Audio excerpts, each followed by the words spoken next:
To my YouTube channel, my daily vlog. Ang video natin for today ay magluluto tayo ngayon ng native chicken. Yan, naghiwa-hiwa na tayo guys na. Yan, dito muna tayo guys. Mayroon tayong yan, luya, at saka sibuyas, bawang, at saka mayroon tayong sayote. Yan guys. Nagpainit na tayo ng kawali. Yan guys. Sarap nito guys yung lalo pa ngayon tag-ulan. Sarap sa tinulang native chicken. Yan, sarap yan guys. Yan, habang nagpainit tayo ng mantika, yan, magsasaing tayo muna guys. Magsasaing. Yan guys, last focus na yan guys. Yan, sasalang na natin ang ating sinaing. Ayan guys, mainit na ang mantika. Ilagay na natin ang luya. Pampalasa.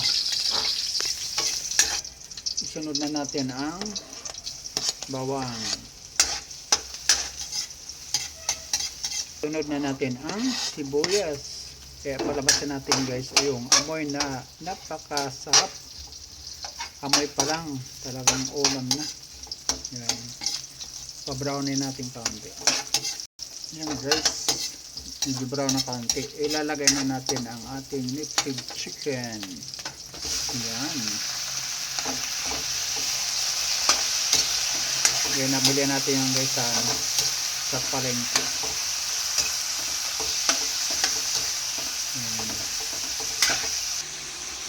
Yan, ilagay na natin yung paminta.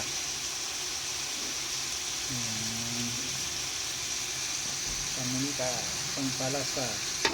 Takpan natin guys. Bago lagyan ng water. Haluin na natin guys para lagyan natin ng sabaw. Yan guys, lagyan na natin ng sabaw.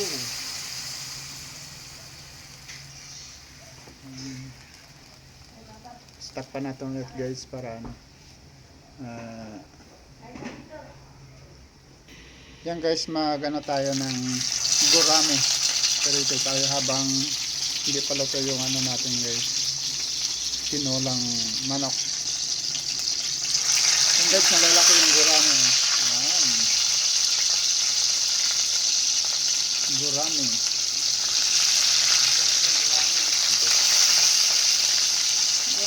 Gurang.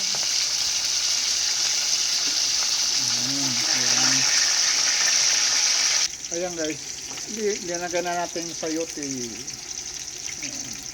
Ayan na guys, luto na ang ating sinabawang manok. Ayan. Nilagyan natin ng sili guys para mas maanghang kaunti. Guys, patayin na natin. Ayan. Ayan. Luto na. Yan guys, luto na rin ang ating yan. Sarap yan guys. Dito sa amin guys, malalaki ang gurami. Kaya talagang alaga sa ito sa palayan. Kaya malalaki ang gurami dito sa amin. Guys, iting na. Wala lang malunggay. Walang malunggay. Thank you very much, sir. God bless everyone.